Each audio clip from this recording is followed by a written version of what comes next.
Okay, the time is 6:10. It's Wednesday, May 6th. We're gathered for our bi-monthly select board meeting. I'd like to open the meeting with a roll call. Select persons present: Jeff Peters, Mike Gould, Jamie Kane. Employees present: it's Michelle Nichols, Brian Mullis, and Matt. This is his last week. He informed me today that we're moving forward with our EMT license, and that's what Matt's been working We on. have the service license. Yep. now, Yep. Which I suppose compels me to actually renew my EMS license that I let lapse while I was sick. But So Matt is attending another meeting tonight, and we'll be He's back good. with us next yeah, meeting. he's got his final exam tonight, and then I think he has to do his state licensing computer exam after that, but he should be good to go as an EMT within 6 to 8 weeks. Okay, and public present. Tom Facchino. George Hill. Foreman Gray.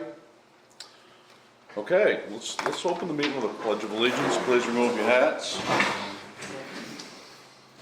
I pledge allegiance to the flag of the United States of America and to the republic for which it stands, one nation, under God, indivisible, with liberty and justice for all.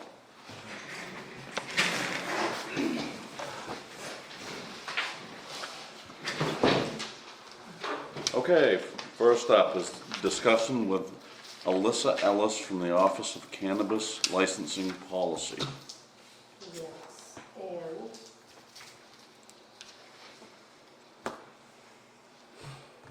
hopefully I have her phone number with me.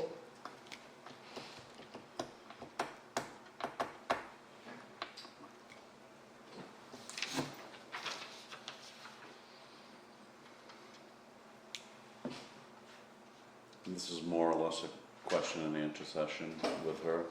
Yeah. And I'm not sure that I have her number with me. I didn't put it on the agenda either, did I?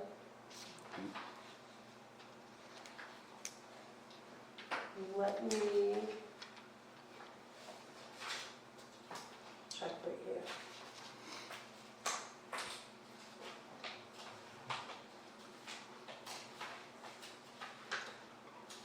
No, I don't have it. Let me run down the office, I'll get her phone number. Okay, while you do that, we'll move on to, I didn't stick it on any of your paperwork, did I? you know, Okay. I'll be right back. while Michelle steps out, we'll move on to the next item, which is open session. Does anybody have anything for open session tonight? Seeing none, we'll move on to signing the minutes of the board meeting from April 15th, 2026.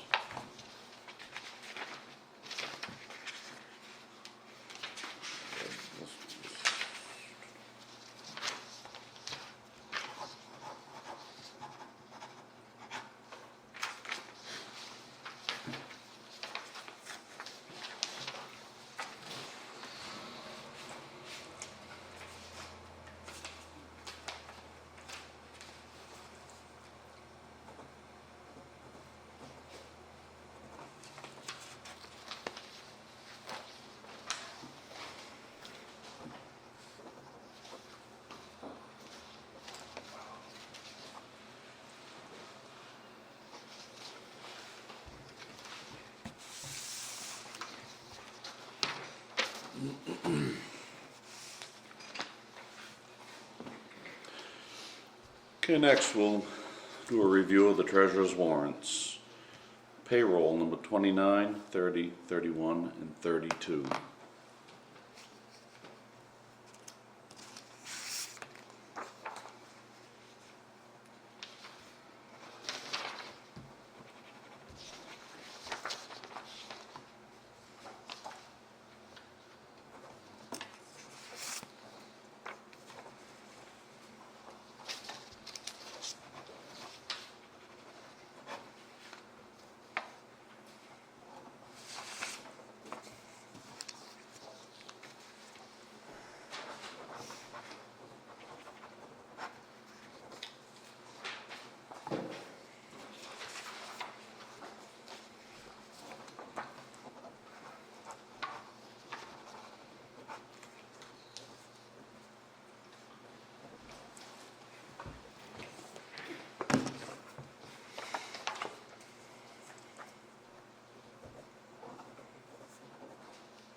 Okay, next is accounts payable, number 33.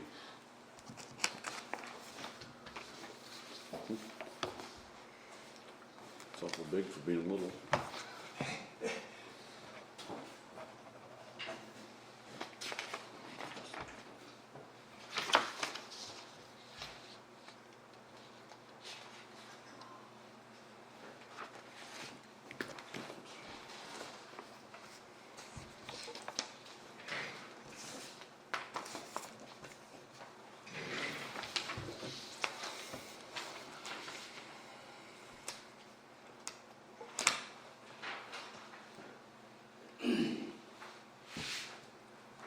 Jeff, Yes. can I say something, a couple things there? Yep.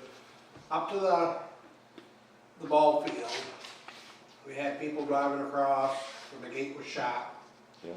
They drove across there, then over by the dam, they moved a bunch of rocks, and they're driving across the field to get to the dam to go fishing or whatever they're doing down there. They moved those big rocks? Now, they moved the smaller ones. Okay. But the smaller ones are towards the soccer field, so now they're driving on the soccer field to get to the dam. So, I didn't know, I got some big rocks, but it's gonna be a little bit before I can get down back to grab some. Do you want me to put some down there? Sounds like the right thing to do. Maybe a little increase in patrol of the ball But- field. But like I said, the rocks they moved, they're only just, Right. but I'm just saying, I got some bigger rocks that they're not gonna move. But Mhm. And the gate's still closed. no, the So gate's now- open, it's they've now opened the gate up. Yep, so it's not as pressing at the moment because the gate is open, But they're still driving across the soccer field. to go down to the dam. It's how far to walk? It's not even from here to Yeah. the doors. It's less than 100 feet. Yeah, it's, And it's flat. they're down there probably, Slight pitch to it. 90% of it, they're down there doing drugs. That's the bad thing about it, but What do we got for signage there? I've got one sign for the dogs, I got one sign I gotta put up for the dogs, because they're letting the dogs shit all over the soccer fields. And Isn't there one? there is a couple signs there, but evidently people don't know how to read, so. So it doesn't pertain to me. Huh? That doesn't pertain to me. Well, I don't know. No, but I mean, the signs there, no, that's not me, so, yeah. Well, last spring, Jason and I were down there one day talking about some different stuff, and a woman came in and drove her scooter right out across, it was soft, right out across the soccer field in front of us, so I stopped her, and she wanted to know who the hell I was, to Yep. say that she wasn't supposed to do that. Yep. I hope you told her. I told her, and then she said, are you gonna do something about the drug paraphernalia on the beach? I said, we're working on it. I'm just letting you know, because I mowed down there the other day, and, Yep. you know, That sounds like a logical approach. Rocks they can't move. Bigger rocks. but I just can't get down back until it dries up a little bit. We did some fence work down there this year. I see you put a, Another year, maybe a piece of fence across the soccer field would, well, but they're rocks, if they can't drive over them, they can't drive over them. nope, It sounds a lot more cost effective. yeah. Don't have sticky notes. Yeah. So let's finish this, Michelle, and then we'll move on to that. Okay. Item C is signing the bank statements. I got enough energy to move the rocks, but not enough to walk 100 feet to damn fish. Makes a lot of sense, don't it? Jeez.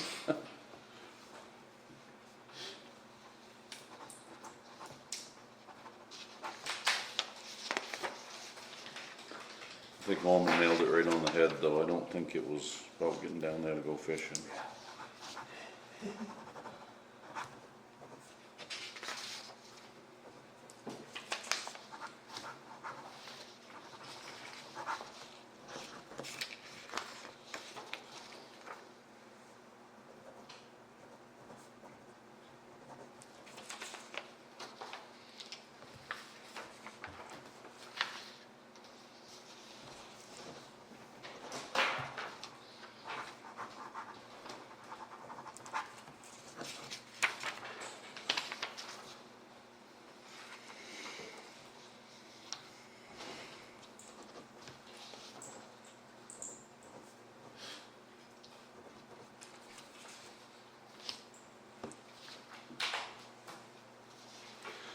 Michelle, do we have a point list for Ms. Ellis on this cannabis policy? Is it just an open question and answer? It's just an open question and answer. I've been back and forth with her several times on like the moratorium and what that entails and the ordinance and what that entails. And there's just questions that I think you guys want to ask her, that instead of going through me, it'd be better for you to discuss it. The moratorium, from what I understand in our situation, is not gonna work. We need to go right to the ordinance, because we're already opted in automatically, if I understand it right. Probably questions to ask her anyways. I still don't understand that opt-in, opt-out. I guess I don't know. I don't know. Yeah, that's the part that I struggled with understanding, is the opt-in and opt-out. She said one thing for sure is we do not want to discuss or write up anything as far as retail stores, because the way we are right now, they're not allowed.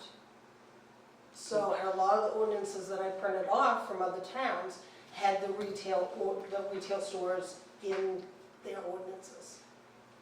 So basically, this is just so that we are all understanding this thing at the same time. And I'm not getting it all messed up. Okay. So tell me when you're ready and I'll give you, Yeah, go ahead and we'll get her on to, okay, Or- so are you calling her? Am I gonna, are you gonna? it doesn't make any difference, I can do it. Yep.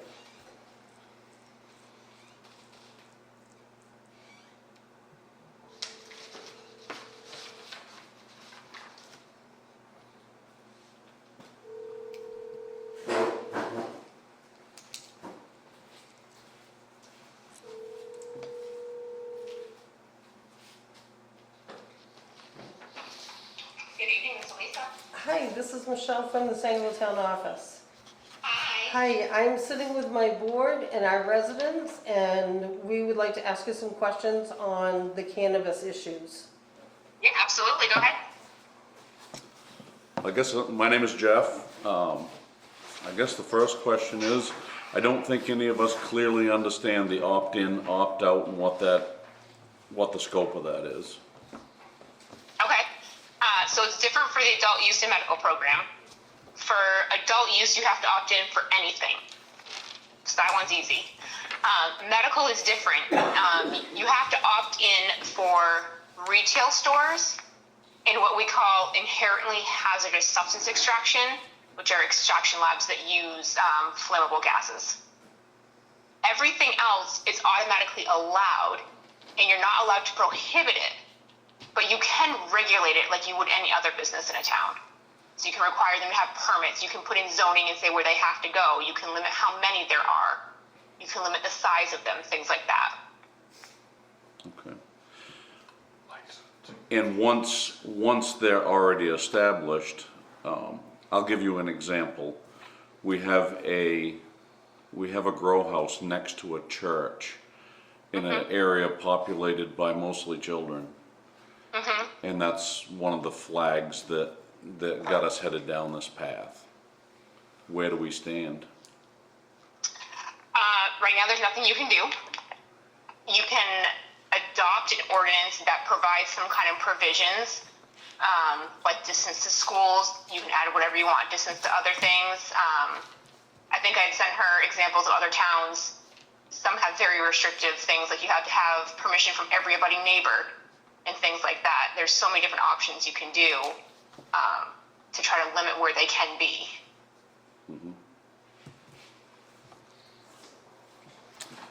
The ones that exist, they are grandfathered to continue business as usual though, correct? Until you adopt an ordinance, after the ordinance is in place, you would have to talk to a municipal attorney about how that works. Or MMA might be able to help you with what happens when you do that, if they are grandfathered in, or if you're required to give them some kind of notice to come into compliance, or they have to close. I'm not sure how that works. Okay. So you're saying that if we adopted an ordinance, we can restrict the location of these houses What other restrictions besides locations have you seen by other communities? I would say a good example for some different options, Skowhegan has one that limits to specific roads that they're allowed to be on. Some towns have odor restrictions. They have to have some kind of odor mediation in place to have that. A lot of them just want them to be permitted so they know where they are. Because it is a hazard, if you have like a volunteer fire department who's going into a fire and they don't know what's in there, there's lots of chemicals in these places. They're breathing and burning cannabis, so you need to know where they are. Some towns require them to have Knox boxes so the fire department can get in easily. Some places restrict the number they're allowed to have in town. That way you're not overrun. You can only give so many permits at any one time. How about, Things like have you seen anything as far as, let's say, fire suppression for these larger facilities? We have several that are fairly substantial in size. And one of the concerns that I would have is if there was an emergency in there or a fire in there, given the nature of what's going on in there, I mean, that's a likely scenario that we've seen across the state. Have you seen where they've been able to require any type of like fire suppression systems or anything of that nature? yes, it's either Bowdoin or Wyndham. One of those towns has that in their ordinance, which these people won't pay for, so they just don't go there. Okay, They'll go to another town where they don't have to do that. okay. And that's not outside of our parameters, outside of the law for us to require that? No, it's just like any other business, any other requirements that you could have for any type of business, you can have for cannabis businesses. Another town has one, they have to be within so many feet of a fire hydrant or the ponds that you have, something like that, or they can't be there. So there's multiple ways you can limit where they can be at. Have you seen anything with the disposal of their byproducts? So basically the soils, which could contain chemicals or anything of that nature. Have you seen anything in any of those other ordinances that lays out kind of the groundwork as to how they are to dispose of that materials? Not that I can recall off the top of my head. Our adult use program has some of those rules, so you might be able to find something there you could use and copy. And I Okay. do know DEP has gotten involved. There was a case in Wyndham where DEP got involved because they were dumping their waste into a stream. Okay.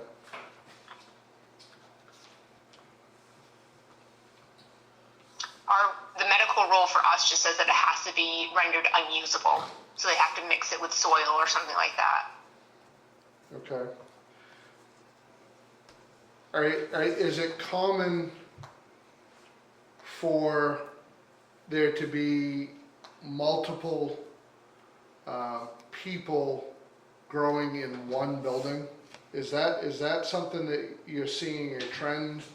So they're building larger, new structures or gaining larger structures and they're all under one roof? Is that something that you see that is a trend, or is that?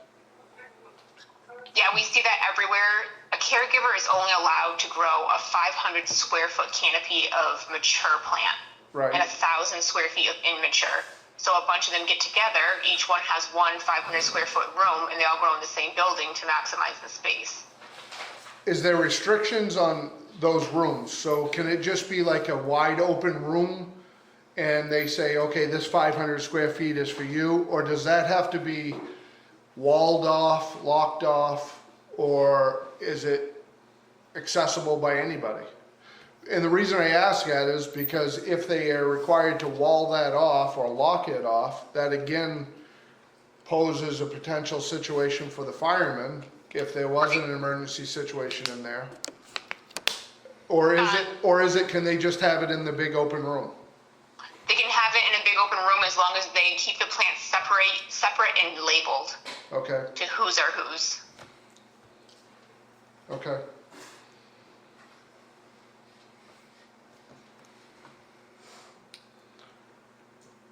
Now, Alyssa, Mhm. you and I talked about licensing fees. And so even after we do an ordinance, and if we apply licensing fees, then they won't get a license unless they've paid the licensing fees to the town, is that correct? Yeah, so you require like a local business permit, cannabis business permit, or whatever you want to call it, and they would have a fee they have to pay in order to get that. And you can have it due every year. And that would be, so you'd require proof from the town that they paid their fee so they could get their license each year? Yes, we would email you when we got their application to make sure they're in compliance with you, and you would tell us yes or no. If you say no, we won't grant their license. Okay, and that even goes for the ones that are already in place in town? Yeah, so usually if you adopt a new ordinance like that, you would say that the existing businesses have so long. I think the one I just looked at for Oxford says they have 90 days to come into compliance and get licensure. Okay, thank you. So if, Yeah.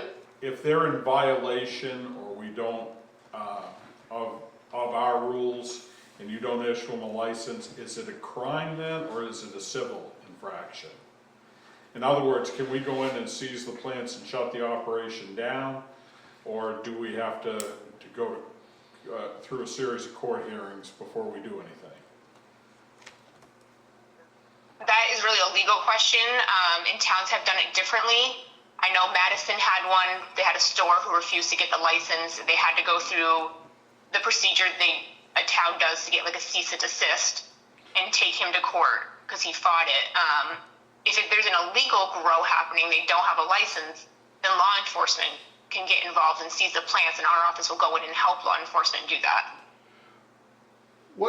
When your office does an inspection of one of these facilities to see if they're in compliance, I know there's probably a long list of things that you're looking for, but what are kind of some of the highlights of what are they inspecting? So there's a common misconception about the programs that we have, and our medical program does not have a lot of rules. But they are looking to make sure they have the correct number of plants, that not just anyone has access to the rooms, that the people who do have access have licenses, that they're not using pesticides that they're not allowed to use on cannabis plant, that they're keeping appropriate records of who they're transferring their plants to and getting plants from, things like that. Okay. So they would have to have pesticide licenses for certain pesticides, just like any other agricultural provider. Yes, and we check those pesticide licenses when they apply with us.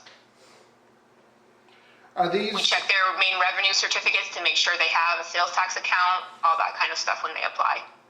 are these inspections, are they told ahead of time when these inspections happen, or are they unannounced? It depends on the situation.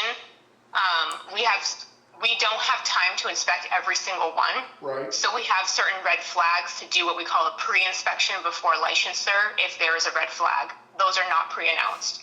okay. Then we try to get to everyone every year. It usually ends up being every 2 or 3 years because of how many there are.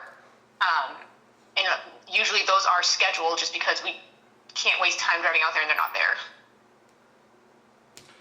If we get a complaint from somebody in the community, from the town, or something like that, then we will also go unannounced. So under the medical program, is there any restrictions as far as what they do with their product or where they just take their product to? They're only allowed to take it to another registered caregiver or dispensary. In the state or out of state, either one? Only in the state. There's no interstate commerce allowed in the United States right now. It's happening because the statute does not require track and trace of plants in the medical program, so we have it's paper records, which is hard to track. We do the best we can, but Right. it's a dumpster fire of a system right now. So if they're growing in their 500 square foot with mature, that product has to go to another place in state only, Yes. okay? Or an end user in state with a card. Right. Another thing I thought of when you asked about how many people can grow, that is something you can also restrict in your ordinance to say you can only have 1 or 2 or whatever licenses per property. That's good information.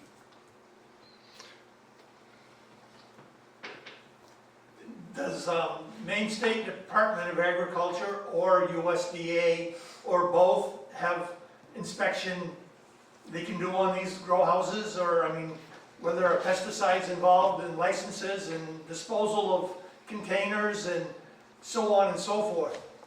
Yep, I actually recently gave the Department of Agriculture a list of all caregivers because they were going to go in and check pesticide applicator licenses and what they are using and check all their scale certifications. Thank Because you. they have to weigh everything about what they're transferring.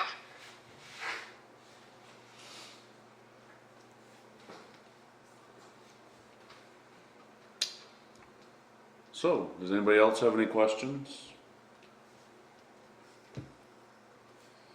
It doesn't look like anybody has any questions beyond that. Very happy to make your acquaintance. This is something in our town that we feel is spiraling out of control, and we need to figure out how to get a handle on it. Yeah, you're not alone. Yeah. So one other question, I'm sorry. The majority of these larger facilities, it's safe to say that those are obviously medical, in the medical Yes. program, correct?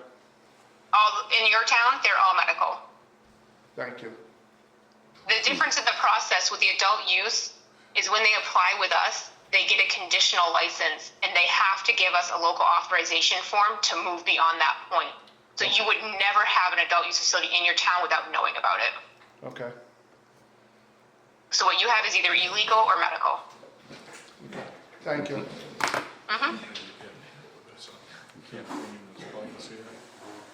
Well, I think that answers all the questions we have for the moment. Michelle has got your contact information, and we're gonna begin the process of navigating through this whole licensing process, and we're hoping to use you as a resource through this.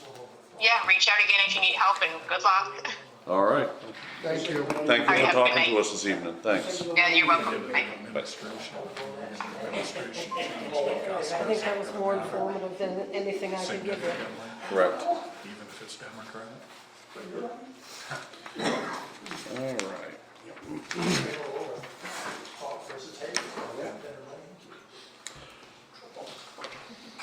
Okay, any additional conversation on that topic before we move on? Okay, moving on, old business. First item is Superior Court. So in your packets, you have the paperwork that, copies of the paperwork that I was given by Dale Gray on his homestead exemption. He's been denied by the town, he's been denied by the county commissioners. He is now going to go to Supreme Court, Superior Court, excuse me, with both county commissioners and us. Okay, We don't have a date, I've just received the paperwork. aye.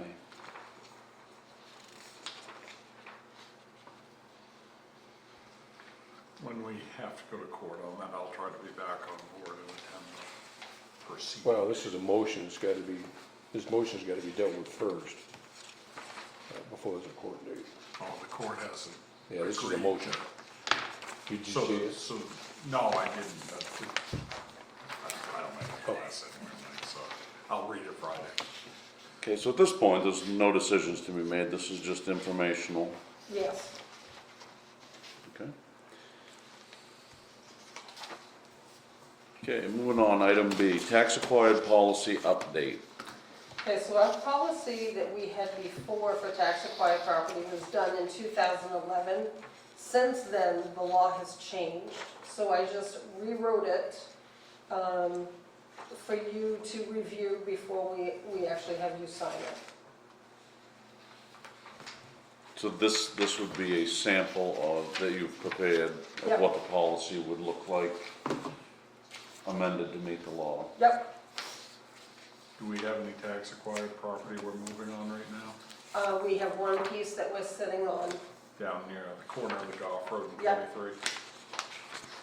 and I have, I believe that building has stuff in it.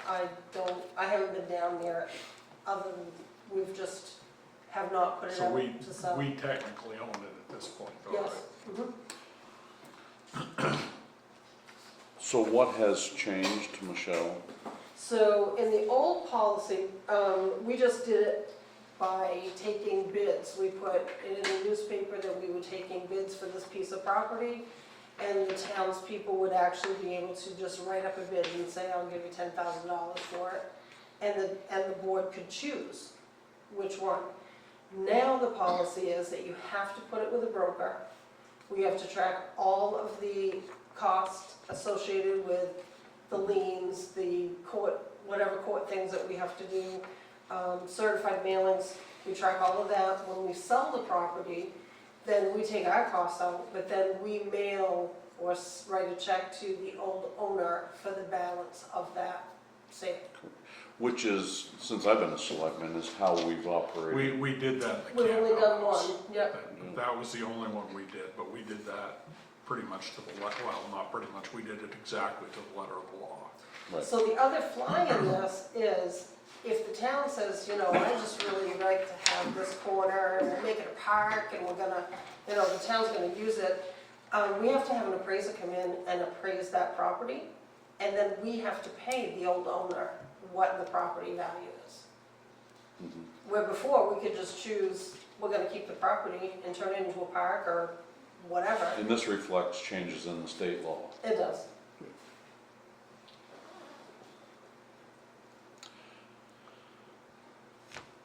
Well, where we've got some to deal with, we should probably get through this.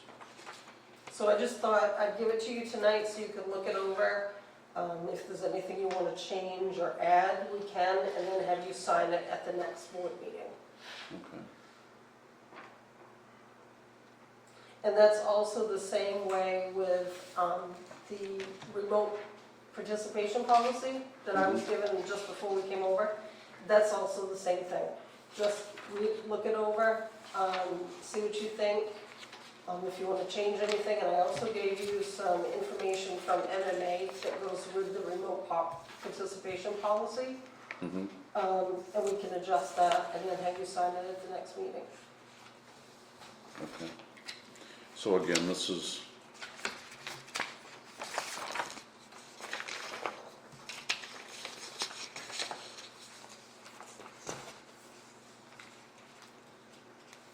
so no action at this point. Nope, it's just FYI for all of you. All right, moving on, new business. Fire department concerns. Okay, so. Please tell me this isn't what I think it is. Yes, it is. So, we have had a couple complaints concerning the fire trucks and when they run their sirens.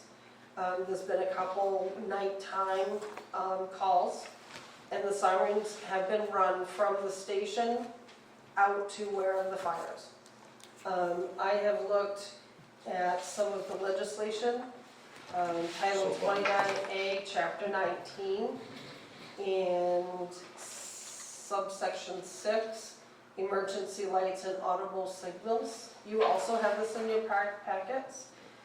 The operator of the authorized emergency vehicle who is exercising the privileges granted under, and it gives a long subsection of 29A, shall use a light authorized by subsection 2, the operator of the authorized vehicle, emergency vehicle, who is exercising the privileges granted under subsection 5, paragraph B, C, and E, shall sound a bell or siren when reasonably necessary to warn pedestrians and other operators of emergency vehicles approach.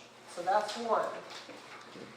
I then contacted our legal team at MMA, And they specifically say that under 29A MRS 2054, Section 6, operators of authorized emergency vehicles are required to use bell or siren. And you have the paperwork there from our lawyer. The other piece is if the emergency, or if the fire department has their own operating standards, which Matt brought over to me, the very first page says apparatus drivers will use full complement of lights and sirens when responding to all emergency calls as outlined in Maine Title 29A subsection 2054. So within just a couple different wordings, it's basically they need to run their lights and sirens from what I understand. In my past life, I was an state certified emergency vehicle operating course instructor. And we own liability for that department, any department of the town, anytime they go to do anything. If a fire truck does not sound their siren coming out of that building because they don't want to offend the neighbors, and they hit somebody, some little old lady coming through the intersection that didn't see or hear them, we are liable. We don't have a leg to stand on, and we've put our firefighters in a horrible position.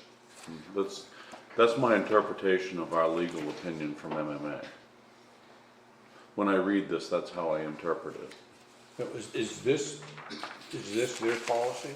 Yes, that's right out of their book. That's not only the legal opinion, but that is the way that all emergency responders are trained when responding to an emergency call, is that you activate your lights and sirens. It doesn't matter if it's fire department, police, ambulance, whatever.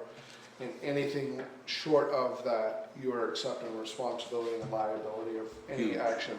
Huge. Not saying that when you put your lights and siren on that you're not still liable, because you are, because you still have to drive with due regard to public safety when responding, but to ask an emergency responder, fireman, ambulance, anybody, to respond with anything other than their emergency equipment in an emergency situation, we would be accepting full liability, and that's not responsible. This takes full discretion right out of it. Anybody's personal opinion, discretion, whatever, that takes precedence over it. Right. If they're using their sirens at a time when they're not responding to an emergency, it's a valid complaint. But if every time they go out responding to an emergency is the only time they use their sirens, the complaint has no validity because state law overrules it. If it isn't broke, don't fix it. Bingo. Yeah. The reason this exists, I think Michelle took a complaint, I did as well.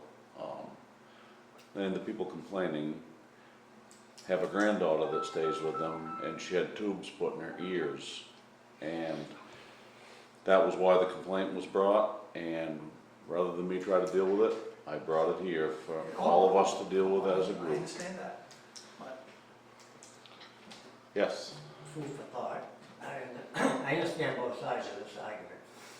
And for the complaint of just coming out of the station, this station, out to the main road here, nighttime siren use, little discretion, and you got a complaint of a child that has a problem, you turn the lights on, lights will move traffic just as fast as making the noise of a siren. And a little bit of what happens, as we all know, is that once that tone goes off at home, if you're a tall person, and you're coming to this station, the adrenaline is moving, getting deeper and deeper and deeper and deeper. And when you get into that truck, it's at max. And that's hard to come down from.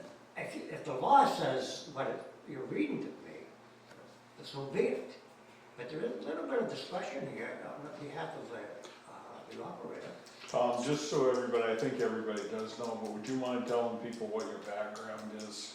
So that they know you're an expert on this position that you're I don't know in? about an expert, but I spent 34 years as a permanent firefighter in Massachusetts, and I drove ladder truck most of my time. And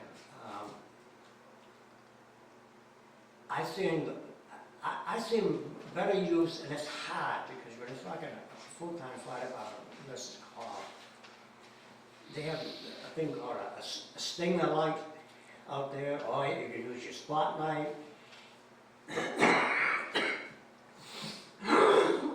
On your truck, and bounce it off the rearview mirror, not the person in front of you, but that ain't really the issue here. It's really not the issue. Lights at night will move traffic out of the way. If you get somebody in front of you ain't moving, I watched them in Boston one time, come up against the car and pushed them right out the oh yeah, way. they'll do that. Yeah. I've been in this little scenario for 40 plus years. And I've come up behind cars many times with big wags and lights, they're not even doing anything. But when that siren's on, they're moving. Well, again, In Tom's my experience, a lot of his ladder truck, and I drove a ladder truck a lot of my career. When they look in that mirror and see that beast behind them, it doesn't matter what their condition are, they're getting out of your way. Well, you got That's a little bit different than some of your smaller You vehicles. got air horns, you got lights, you got sirens, you got all that, and then you get to be 80 years old, and you can't hear a damn thing anymore. They're gonna bounce it off in your head, you know? But if the main law says what it says, And that was the point.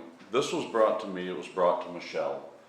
And it's not my place or Michelle's place to make a decision on this. It's our job to bring it to the group, do the legwork, find out what the law says. We got an opinion from MMA, and her complaint was, when they open the door and turn the sirens on, their driveway is directly across from the Yeah. fire station. And her complaint was, and she had talked to the doctor, that this kid isn't supposed to be exposed to over 60 decibels, which the sirens are 120 decibels. And her ask of the town was to not turn the siren on until they make the corner so they're not pointed at her house. That was the ask. No promises were made. I brought it here, Michelle did the homework, and now we're here tonight to make a decision what to do with it. See, I don't think there would be a big problem with informally asking Matt to have the guys say, try to remember not to hit your sirens till you're actually out in the street, pointing down the street. Correct. I mean, I think that's more, especially in the middle of the night, I think that's probably more of a courtesy thing. But if we're violating the law and we're exposing ourselves to liability, we've got to look at that side of it too. I mean, I know some of the history of the whole thing, and it's mine and Michelle's responsibility to bring this here and make a decision here, which we need to do tonight. Matt's policy says, turn it on, turn the lights and sirens and go. That's our fireman's policy, and as far as we're concerned, at the moment, that's procedure. Policy is procedure until we change the policy. We need a motion on this? We're gonna need to before we're done. You really have to be careful here because the law is very clear and you can't do That's anything correct. in this meeting that violates the law. That's correct. So,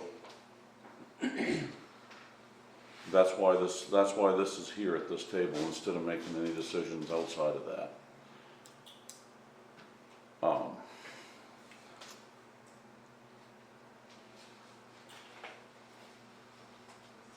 You guys have been you've been in this business your whole career. Both of you have. You have too. I mean, I haven't. So I think we're all looking to you, to what you think. My opinion is we go with the policy, and that's the law. Yeah, I will think admit, if you stray off of that in any form, it could be very costly. I'll admit, I didn't always run the siren when I probably was supposed to, because you go on a long call, you get sick of listening to the damn thing. But anytime I saw, that was on deserted roads in the middle of the night. When you get into a town or you get closer where there might be pedestrians, there might be vehicles, I always made sure my siren was on. And I always made sure my lights were on. if I was going to an emergency. And a violation of that is a disciplinary action. In the, In any emergency, you have to respond. and probably in our fire department, in all reality. I would think. I would think. I sympathize with the complaint, and I understand the complaint, because nobody wants to listen to that probably any more than I want to listen to one out in front of my vehicle, or a fireman wants to listen to it. But I think to veer away from or ask them to do anything that is in violation of law would be, It's not like we're sitting there Right. waiting. right. We have the lights on. A lot of times when I'll pull out, I'll have the lights on, someone will jump in, I'll pull out, and I'm normally out anyways, and I turn it on. But I mean, Now, I'll admit, in Dover, with the fire station right in Union Square, it didn't matter what truck I was driving. I had my right hand on the air horn and my left foot on the siren button when I came out through the door, because there's always traffic in that square. Well, then you have one of the mills gets out at, I don't know, 12:30, 1 o'clock, and, you know, so if there's a call then, you are gonna have traffic coming down 23. It could be foot traffic, could be bike traffic, could be somebody coming down the street with a lawnmower. I mean, It could be a drunk in the middle of the road. You know, you still have to warn him. We had it in Dover. And the point of us bringing this to here is, number one, we reviewed the fireman's policy, which supports what Matt has told us. We've reviewed state law, which our interpretation supports our policy.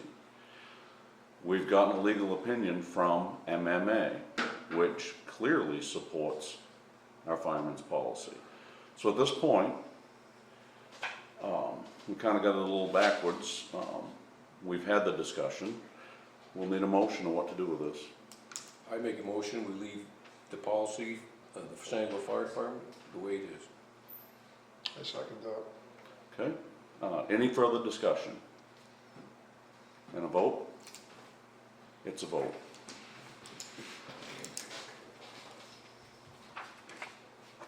Okay, moving on, item B, signing of cemetery deed. We have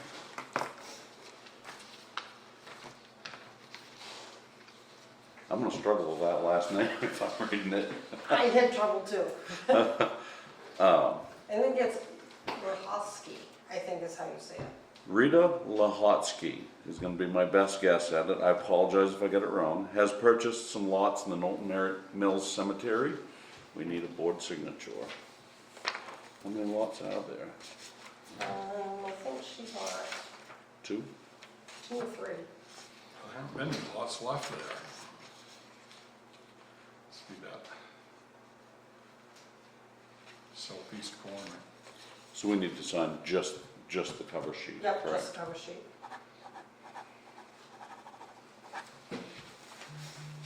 We don't need a motion to sell over lots, just formality, Nope, we correct? sold them already, we got the money.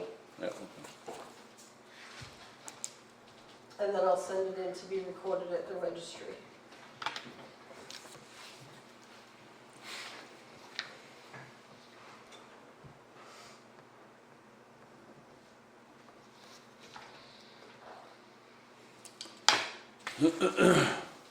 Okay, moving on, item C is our winter sand.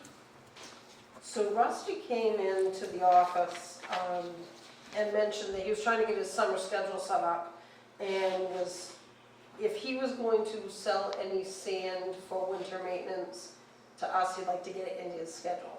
And maybe, Orman, did you have a motion, talk with Rusty? no, I haven't had a chance to talk Oh, to this, okay. no, I haven't. So this, I'm not sure what you're gonna do with the winter sand, how much you're gonna put up.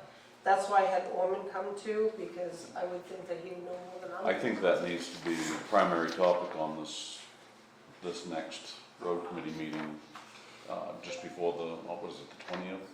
Yep, How close did we get this year on it? Oh, we had another couple, ice storms would have been out.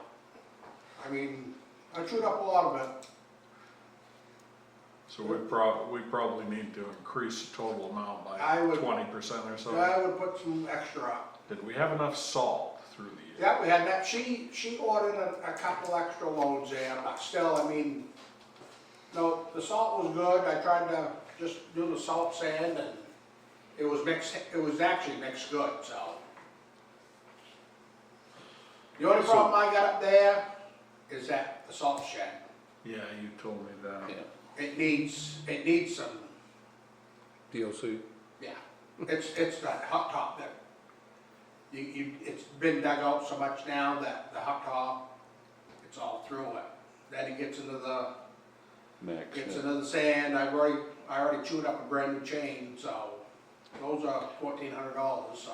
So the floor of the salt shed is Yeah. pavement and the It's pavement is all hot breaking up? top. It's just all hot top.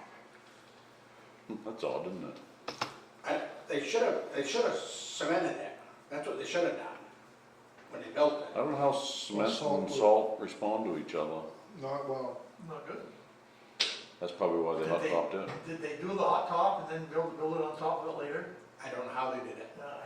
I think they might have done that, cause there's a lot of hot top out back there Right, that I just think got they did. pushed off out behind the sand pile. It's, you know, you can see it's eroded over the years. I mean, it's actually with the sand pile, you can see where it's lifting it up on the sand pile. I don't know how the state, how do the state have theirs? Is it concrete? I've never investigated it, I don't know. I think the one in Charleston's got the big dome. Yeah, that's what I'm saying, I think are they I concrete think that's- I inside? think it's concrete. Yeah. I mean, They must have to I put some don't- sort of finish I don't know over what else would be in concrete. there. I take it just open. No, it's got a floor on it. I'm pretty sure it's concrete. No, it's gonna have a floor I'll on put that on my list of things to look into. And I wonder Or some kind if of we end up, I'll look into seeing if I can find some funding somewhere on it too. if hot top is what works, a coat of binder coat in there wouldn't be super expensive, I wouldn't think. Probably cost less than the damage to the plow truck. So that's gonna be. So, Especially Michelle, you're going for the to hot- add the sand conversation as topic one on the meeting for the 20th. Yep. You did, so we bought sand from L&M and we bought sand from Yeah. Rusty. Did you see I any didn't differences? see any difference. I took the sand down to have it tested and they both tested well, I didn't see any difference. yeah. You didn't find rocks or anything in any of it? No, there weren't, like I said, That's the all. biggest thing is the hot top. I had more hot top in it than, Well, Rusty screened everything, he said. no, No, It was all pit run? it was mainly just big pieces of hot top coming out of Coming that, from for your the salt. pile. coming from the salt shed. Okay. But no, I mean, when Rusty took it out of the pit, didn't he screen it? Yeah, I'm first? pretty sure that was all screened, yeah. No, he had that all screened and, no, the sand was perfect. I didn't have a problem with that. So to have a good conversation about that, you're coming to the next road committee Yeah, meeting I'll come to the next one, yeah. on 20th, 5 o'clock. To have a good conversation about that, we probably ought to know what Rusty's gonna get per yard and what the other supplier's gonna get per yard. We treated us pretty good last year. Rusty used it Rusty well. was real good last year. And, you know, and he's a taxpayer. Taxpayer in the town, yeah. Now, with Rusty's, we bought it out of the pit and we trucked it, and the other sand was trucked in? Is that how that worked? L&M brought theirs, yeah. So we'd have to look I at that. trucked most of it out of Rusty's and then Scott helped me on the last day, Yeah, so. so we'd have to figure the cost Yeah. both ways. But to have a good conversation about it on the 20th, we kinda need to do that homework ahead of time. Okay, And it's a public meeting, so if Rusty wants to come and Yeah. answer questions Yeah, directly. there'd be actually, we nothing should wrong with invite him. that. I was gonna say that would be the next thing I would do is have him come to. Probably invite Rusty to come, yeah. Yep, Okay, so no decisions made. Moving on, dog mess. yeah, so it seems that, all of our fields down in the veteran park, the dogs have made a mess all over everything. And Orman was the one that came in and brought it to my attention that it was a disaster zone. So he managed to find a sign and has put right, I haven't got it out yet. You haven't got I'm gonna get it out this week. okay, he's, There is one there, but like I said, they evidently don't know how to read, I guess. I just don't. where is it down there? I didn't It's see one. right on the gate. I think it's one right on the gate. Oh, is it really? Yeah, Okay, I didn't see that one. If we need anything for signs, Orman, let me know. It's pretty easy for me to get a whole white sign and they, Well, I tried, and they do not offer signs for dogs. just they told me they'd make up anything that we wanted for them. Really? Yeah. Yeah, no, I couldn't find one. So maybe I just need to call and ask them for, If we have a sign order, I'll go in and talk to them directly. The guys in the Okay. shop probably respond, are a lot more customer oriented that way than what's on the internet. Yeah. So, step one is we need signs, step two is we need to enforce it. yes, and actually I have, Blaine brought me the new, write-out for our ordinance, dog ordinance, but I need to retype it and I need to correct some things. So that I will bring to you at the next meeting. And that's actually an ordinance, That's not an a ordinance, policy. so that's gonna go to special town meeting. Correct, Yeah. yeah. And I mentioned the rocks too, to them. Oh, did you? Oh, You good, did. I'm glad you did, because I forgot. Yep, so the dog messes have been cleaned up on? Yeah, I've been down there cleaning and, Yeah. yeah. Have you mowed yet? I started mowing the soccer field. I mowed the soccer field the other day and around the gazebo and out to the road. The ball fields, they're really not quite. Probably another week or so and I'm just gonna go right over the whole thing again, you know, so. No, I've started mowing, yes. I cut a bunch of brush back down there and I cut a little bit down here and I still gotta get out to French's Mills and cut another bunch of brush down there, It's on that cemetery. but, yeah. We're still gonna try to do something with the front of that, if we can. I don't know. I guess we could go down and look at that again sometime, think about it. What, you mean the trees? Oh, I said, I got the wrong cemetery, I was thinking of, the Jack Corner. Oh, Jack the Corner? But yeah.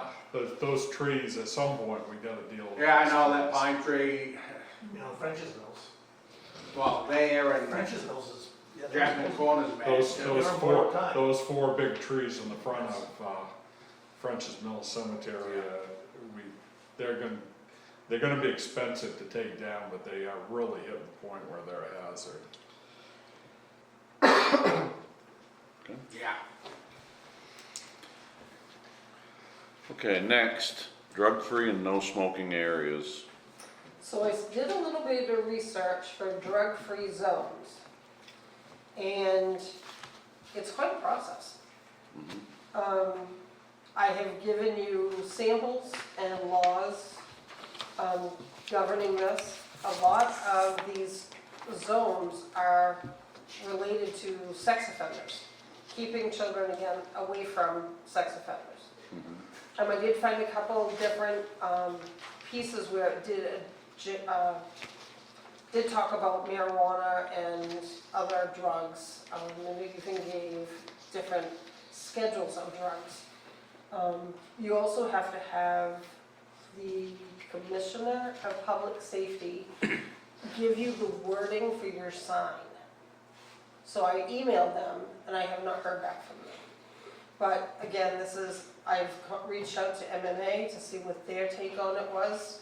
That is also in your packet, should be the first page. The wording is pretty simple, Is it? yes. It just basically states that it's a safe zone with enhanced penalties upon violation. It's very simple. Oh, okay. Because I looked it up. It's not complicated as far as that is concerned.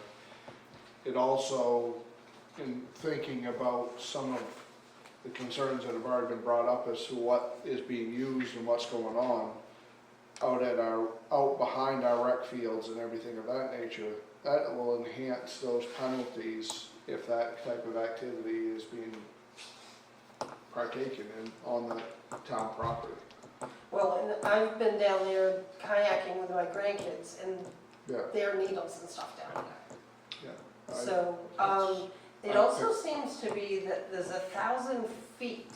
So and maybe you can answer this, like if we have a zone and the zone ends at this tree line, is it 1,000 feet from that tree line that is still in the safety zone? It would be a thought, so I won't say what the exact verbiage is, but I know that my experience with it is basically they will say 1,000 feet from entrance. Okay, So 1,000 feet from, so if it's used, say you have a road that comes in that goes around, comes back out by the main road, but there's not an exit, if that is actively being used, they will consider that within, you know, that their starting point. But if it's just a tree line and you own in the tree line, they're gonna say 1,000 feet from the entrance. okay. So if the kids are fishing on the dam, does that fall in the safe zone? So, yes, How does that work? yes. Do you have to list it, like in the policy that you, No, state law says that. oh, okay, Yeah, well, it probably, yes, you would probably have to list it in we'd have to do an the ordinance. ordinance. Okay, But the state law is pretty clear as far as enhanced penalties within 1,000 feet of safe zones or drug-free zones or whatever you entitle it or title it as. So it increases the penalties, it actually bumps the classification of the crime one level up. okay. So, and my thought process was the house that could be bought, does that fall within So the 1,000, safe there's zone? one, from rough measurement, is 1,012 feet. Just a rough measurement. Okay. You talking about the greenhouse? Mhm. Yeah. But it's relatively close. Okay. And that goes from, that's measured from the entrance or from the furthest perimeter of, So I could get clarification on that pretty easy as far as what, how they would interpret that. But my understanding from my experience is basically when you were measuring it out, you don't go from the edge of the property, it's from where it's accessed. So if the person is at one location, they would measure, are you within 1,000 feet from your driveway entrance to Right. the property? But I can very easily get clarification on that. Technically has 2 driveways, doesn't it? What's Yes, that? yes, The Yeah. park. it does. yes. But all of that behind there would qualify because that's all town owned, correct? All the way right to that. Yes. Mhm. So, I just think it's a way to post it, make people aware that that's not what that is Oh, used for. Don't the town own right to the water, Yes, out to the bridge? But they still measure it from the entrance. I would have to look at that. I I'd think have that- to do it. I think the town owns south of Carlton Stream and west of Route 23, yes. I thought they took all that. I believe they did, because that was like, there was a donated It was piece or a Wells' piece they house. bought or something. There was a It was house the there. Wells. Yeah, it was Wells' old house. It was that lot. Now, why can't any town-owned property, where's this 1,000 feet come from? Why can't it be any town property you can't do said whatever's? From what I understand, the ordinance has to be specific. Like one ordinance that I looked at said this park on this street and like the basketball court on School Street, it lists out where.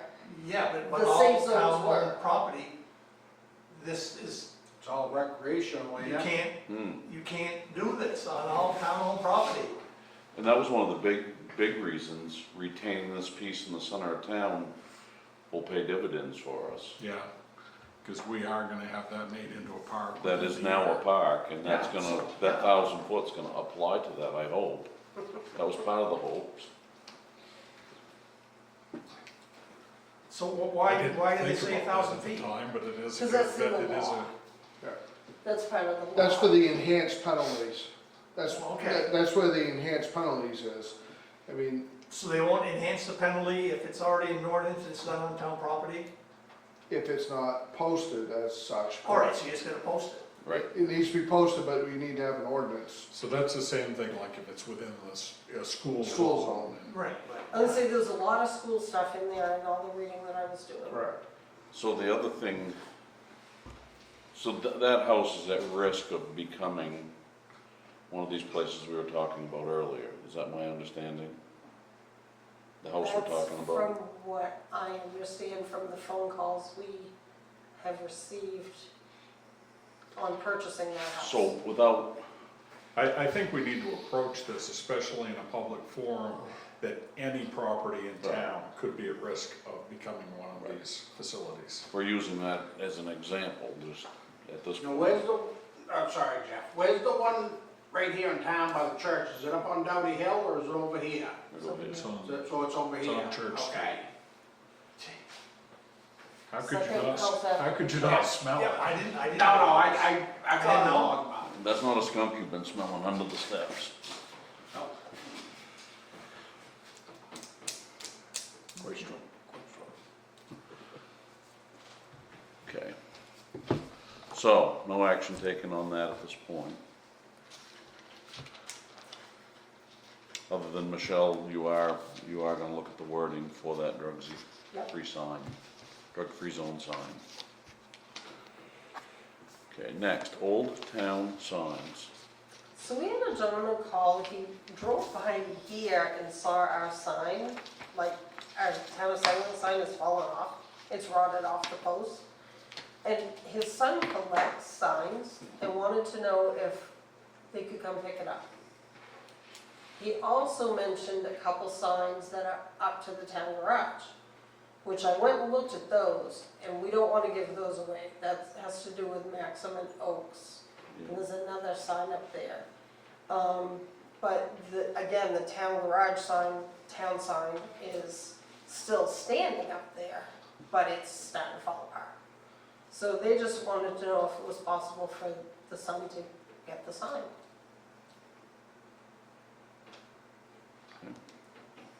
I guess he puts it in the garage on the wall.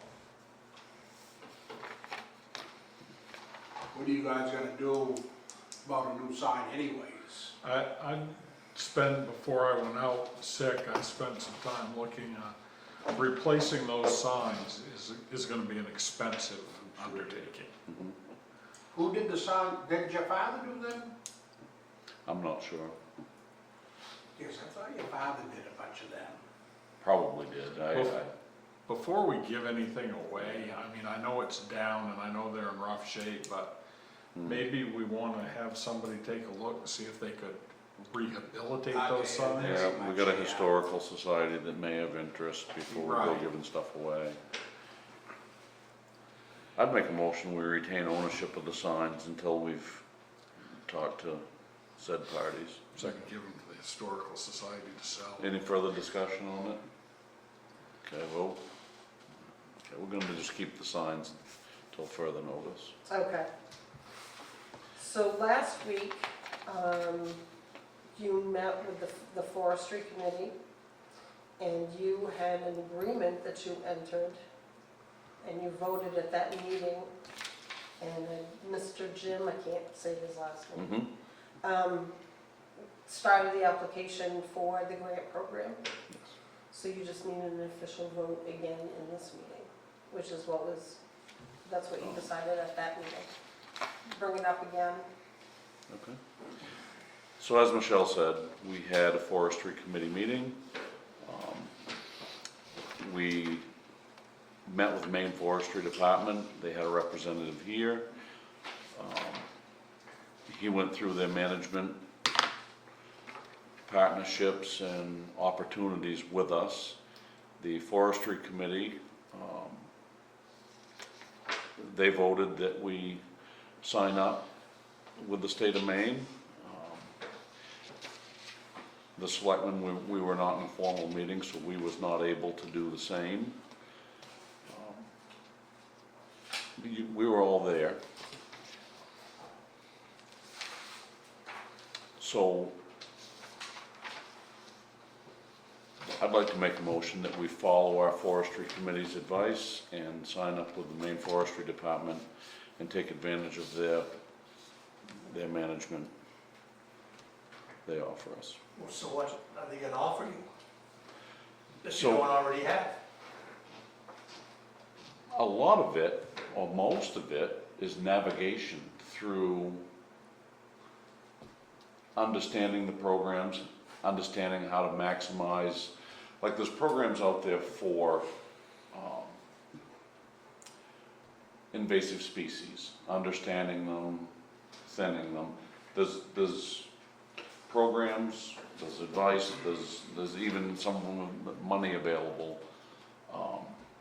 It's basically woodland management practices. It's basically somebody to help us understand it. So under the current forestry management plan, that was never offered anywhere? This is a new program. This is a new state They've program. never had a forestry management plan for all these? They have, but it's, the forestry committee, until we got them together last year, hadn't met in several years, so everything was back in the early 2000s. All kinds of changes to the program. And this guy came in, with help in navigating those changes. That, he's basically a liaison between us and the state to follow their programs and for us to take advantage of their programs.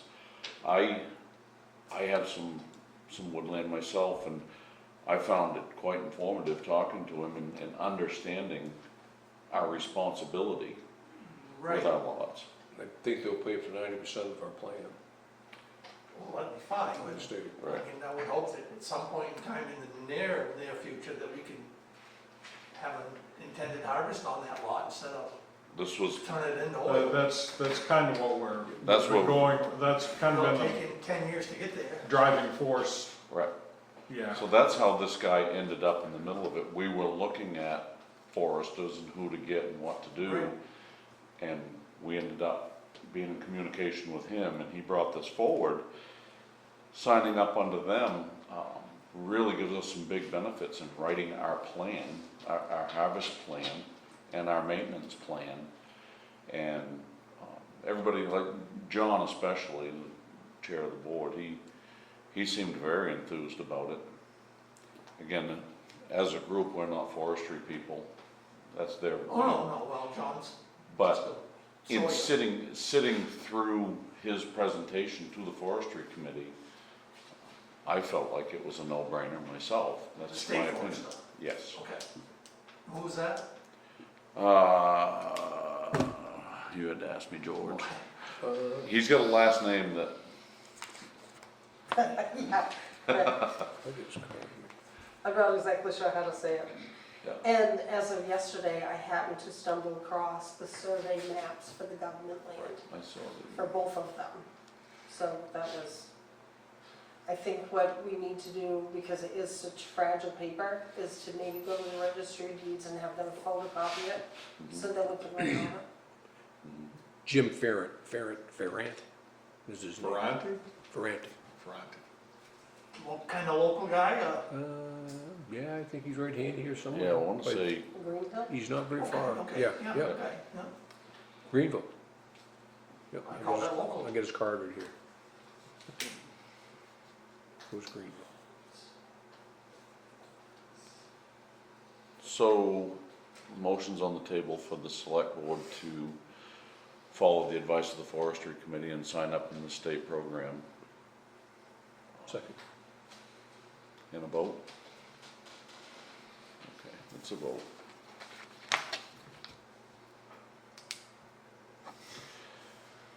Next item, fire department flags. Yes, so Matt called me yesterday and told me that they have done all the flags on all the grave sites, and this weekend the flags will go up on the poles.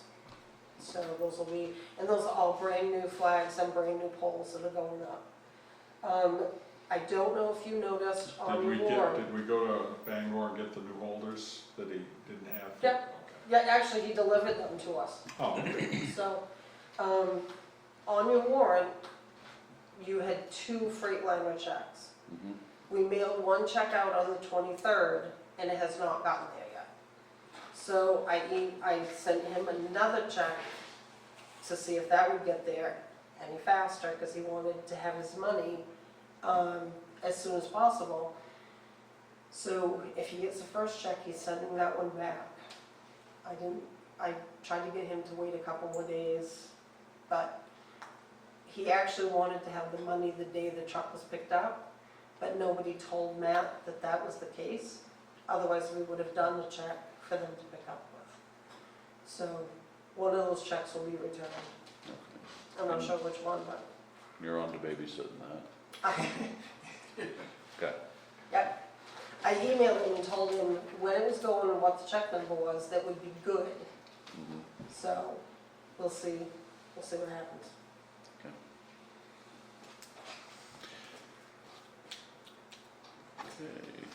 Park Committee.